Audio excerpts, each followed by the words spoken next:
Homelessness 2.0 day 28. That is milk nog, 1/3 eggnog, 2/3 milk. Those are macadamia cookies that are raw and will not be cooked. And that is grilled cheese sandwich. Because I still haven't gone to the store. But the funny thing is, when you're poor, you're pretty prepared for a lot of things. Now, poverty comes in various forms, of course. In a lot of ways, I'm not poor because I have over 10K saved up in the mutual funds. But at the same time, I don't have a job. I have no housing prospects. And even if I were to get a job, I'm not going to get a job that's going to pay me well. Not well enough to really save. So what I've got to do is I've got to have a backlog of food staples. So, like macaronis, berry seasonings, beans and chili. So I can just put those together in a pot, heat them up, and then that'll be my meal for the day. And you might be thinking, well, why haven't you just gone to the store? You can go to the store. You can actually go to the store and buy stuff. Because I have a stupid brain. But, despite having a stupid brain, the poverty thing was still a thing for a while. I mean, there were times where I literally only had like $5.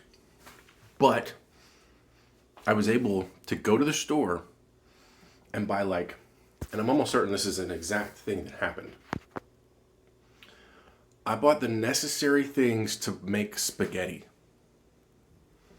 I was able to buy, a 1-pound box of spaghetti, a big can of tomato sauce, and a small can of tomato paste, and I think maybe even a can of crushed tomatoes, which is the 3 items that I've been using for decades now. And I think I was able to pull it off with it may not have been $5, but it was literally less than 10. And that much spaghetti and that much spaghetti sauce lasts at least a couple of days, at least, depending. And so I just cook up all the spaghetti sauce, because I already had seasonings, because seasonings you buy relatively early on when you don't have any. This is back when I was living on my own, back in Texas. And it was probably after I got the newer car, because that was when the financial troubles actually started happening, was when I had a car. But I had a car the whole time. It was when I had a newer car, because the old car I didn't have a payment on. I bought it for my mother, even though it was a piece of shit. And then the reason I had to get rid of it is because the head gasket blew, and that was going to cost more than I had paid for the car. So I was like, why would I do that? And because I was in a desperate situation, and I went to the place that was on the way to work to get another car, and they didn't have the car that, I wanted, because that's how they fucking work at used car dealerships. And because I was naive and I was impatient, and I didn't have anybody who knew what they were doing. I had nobody teach me how to deal with this. I had nobody there with me to guide me, to hold my hand, as my mother used to say all the time. It's like, there's times when that's necessary, when it's a good idea that if you know what you're doing, you can bring yourself along for something like that, especially if somebody requests something like that. Like, it's one thing to do it without them asking for it. It's another thing when you do it after they request it. That means you're actually helping them, because they know they need the help. But stuff like that didn't happen in my life. And so I got swindled. I missed out on that $2,000, that cash for cars thing that was going on back then, when if you brought in a piece of shit and you got a car that qualified for specific emissions standards, then it would take off like 2,000. I think you could either get a check or it would take it off $2,000. Well, that didn't happen, and come to find out, they probably got the $2,000 instead. So they made $12,000 off of me because it was a $10,000 car, instead of me only spending $8,000, which would have been better. But whatever. I can't do anything about that now.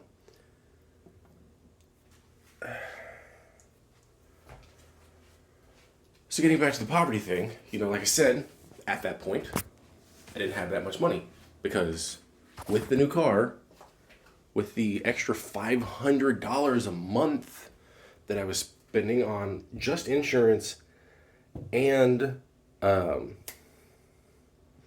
car payment itself, I was like, well, I got nothing left. Even though somehow I had still managed to save up just enough money to be able to take a class at, it was Richland College, because I couldn't, for whatever reason, get Pell Grant, because somehow I was making too much money at $10 an hour. It's like, whatever. It's like $400 a week before taxes. How's it too much money? I don't understand. Like, maybe 40 years ago, when that was the kind of, when that was how much college tuition was, and even at a community college, it's still, in many ways, pricier. I mean, it is, technically. There's no ifs, ands, or buts about it. Because, if you count for inflation, college tuition is still exorbitantly expensive. It's nothing like it. If it only went up at the rate of inflation, it still wouldn't be as expensive as it is now. And so you've got kids who coming right out of high school, signing these big ass long-term loans, and then on top of it, college itself is expensive, so there's not a whole lot available from the loan. And so they have to do kind of the same thing I'm doing. They got to eat the crap food. A lot of colleges won't even let you cook in them, or if they do, or they don't have opportunity for you to cook, so you can't have more than just a hot plate or something. Which, while doable, sucks. It's like they're milking these kids. I mean, so I live like a 10-minute walk from the expo line. I say I live. I currently reside at this place. It's like a 10-minute walk to the expo line here in LA. If you take the expo line east towards downtown, USC is right over there. Now, USC is a private college, of course, but at the same time, it's expensive. And yet, it's extremely heavily populated. All of the housing options that are over there are absurd. When I was, had a girlfriend back when I was homeless 10 years ago. She and her roommate were literal roommates. They slept in the same damn room. And they were paying $1,000 a month or some crap. They had this massive kitchen and living room, but this normal-sized bedroom with 2 humans inside of it. That's ridiculous that they would do something like that. Who builds a place like that? Why? What is the purpose of building a living space where the people can't even have their own room? It makes no fucking sense, especially when there's that much space. I'm gonna just think about it real quick, and yeah, it was probably, just to have a quick look-see right here. This is my messy bed and my messy sitting area. And then here's the kitchen, of course. And it's messy, mostly. Some stuff I gotta throw out. Here's the bathroom. Their bathroom was slightly bigger than this. Their kitchen was definitely bigger than this. They had a whole, their kitchen was probably their kitchen was probably the entirety of this up into here. And then, so if we kind of backtrack it over here, they had some space over here. So maybe it wasn't as long on this end. Maybe it kind of cut off here. But then, like, it would probably go back about as much at least. Like, I mean, this place is perfect for me, for a single person. Bathroom is a little bit too small just because of the nature of things. Like, the door is kind of in the way, and I would prefer, honestly, I'd rather have the door swing that way and not have this thing, because the handle gets in the way and I don't want to slam into the door, because I mean, that little knob is the only thing keeping this from slamming into this shit, you know? And so the moment that thing somehow buckles, you know, maybe the lip of the wall, but you know, we're getting a little close. We're getting a little close. No dishwasher. That's the one thing I would definitely change. And it's like, they had all this space. There was enough room for 2 actual rooms. Even if they were smaller rooms, they didn't have to be massive. But like, there's 2 twin beds with enough room for basically a twin bed between the 2 of them. And like, they had desks at the ends of their beds, but the desk, it's just all inefficient and stupid. And I get it. The whole point is to milk money off these people. Because, hey, you're going to this expensive college. You can afford this room. It's like, maybe. But maybe the loan that I've got is taking care of the majority of the stupid overpriced college tuition. And then on top of that, like, and while no, my girlfriend and her roommate were not in a state of poverty. One was international. So when you're an international student, you're paying like 3 times the price for tuition, because we decided that's an okay thing. Like, you've come over to this country. We want to give you opportunity. Pay us at least 3 times as much. For what? Anti-espionage reasons? Like, even if that were the case, like if it was, we don't want to be teaching the foreigners to potentially like use our stuff and then go on to their other country, and then it's like, you think they aren't rich enough for that to be a non-issue? Like, if anything, the people who could afford it would be the ones who are going to be committing espionage. You can't be throwing that bullshit out there. But, like, this is my pantry. I have 1 apple pie, well, 1 cherry pie. I've got that. I've got, like, 2 eggs that are still hard-boiled. I think I have, like, 6 that still haven't been boiled. I've still got, like, 5 or 6 grilled cheese sandwiches that I can make. I'm going to be making the guacamole. I've still got, a big old thing of peanut butter. Like, I'm still set for at least 2 days if it comes down to me either just giving no shits or just being lazy. And I still have, like, quite a bit of cookie dough left, too. So, I mean, it's not going to stave off my hunger, but I haven't shopped in almost a week. Like, the age of those avocados is the thing that's really the indicator. And those are going to be gone today, so. But because I have so much hot sauce, and when I made guacamole yesterday, I accidentally dumped in my hot sauce, like probably about 5 times as much hot sauce as I wanted to.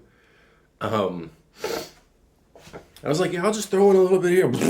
Oh, shit. And it was only for 1 avocado. And I was like, shit, do I just go with 1? And then I was like, nah, I gotta have 2. I gotta have 2 avocados to dilute that.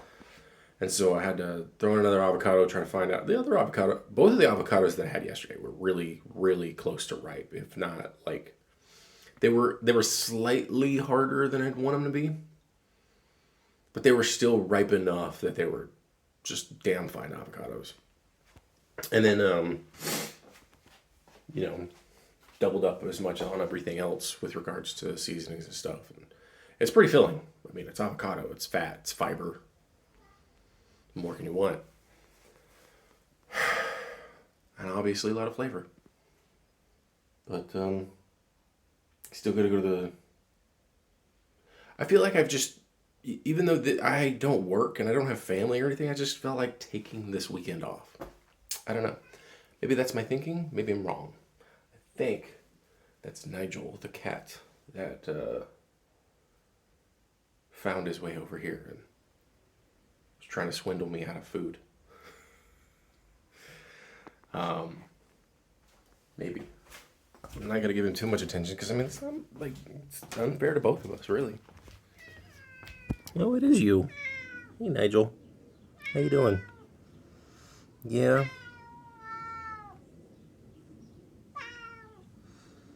Is that really your opinion on this? Yes. So. Okay. Yeah. I know all you want is food, and I don't have any. I just talk to people about this. That's all you want from me.